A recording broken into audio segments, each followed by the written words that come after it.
Sorting your columns can be a great help when visualizing your data.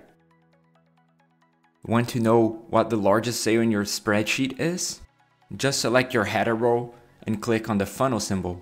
Click on the upside down arrow on the column you want to order by and select Sort A to Z for ascending and Z to A for descending. Create graphs for your presentations or reports to show your data easily and beautifully. Just select the data you want to display on your graph, click on Insert, and then Chart. You can select which piece of data will be displayed on each axis and edit virtually any of the configurations of your chart. You can also export your Google Sheets charts to Google Docs or Google Presentations. You can use Google Sheets to open your Excel files. Just upload your Excel files to Google Drive, open them, and then click on File, and then Save as Google Sheets. In the configurations, you can also set up Google Drive to automatically convert files to Google format. Use Google Sheets for project management with the timeline feature. The timeline feature can be used to create a Gantt chart that lets you see the progress of all your tasks. Create columns for your tasks' names, start and end dates, statuses, and tags.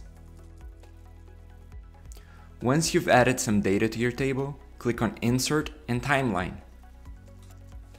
After assigning each column in the configuration sidebar, you'll end up with a very neat Gantt chart that will help you and your team stay on top of your workload. Pivot tables are an essential tool for anyone using spreadsheets. To create a pivot table, select your data and click on Insert and Pivot Table. Pivot tables allow you to manipulate data in more advanced ways than normal formulas.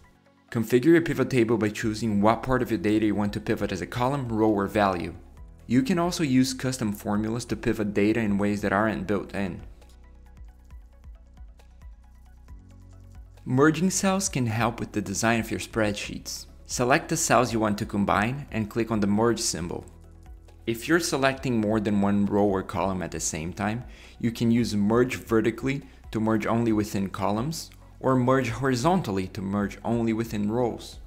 Remember that merge cells lose some of their functionality, so not everything that you can do with a normal cell you can do with a merged one. You can use Google Sheets to assign tasks to your colleagues. With the desired cell selected in Google Sheets, add a comment to it. Start your comment by writing @ and then someone's email address or name.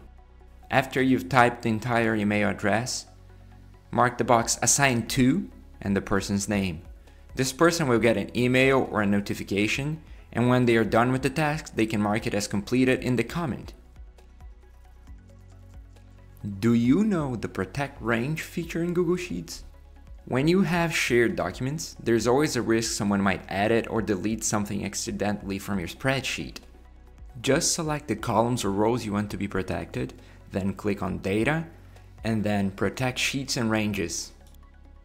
Set the desired permissions, and you're good to go. With this feature, you make sure some parts of your spreadsheet are always safe, even if your colleagues need editor access to a spreadsheet. You can use data validation to make data input easier and more accurate. Just click on Data and then Data Validation.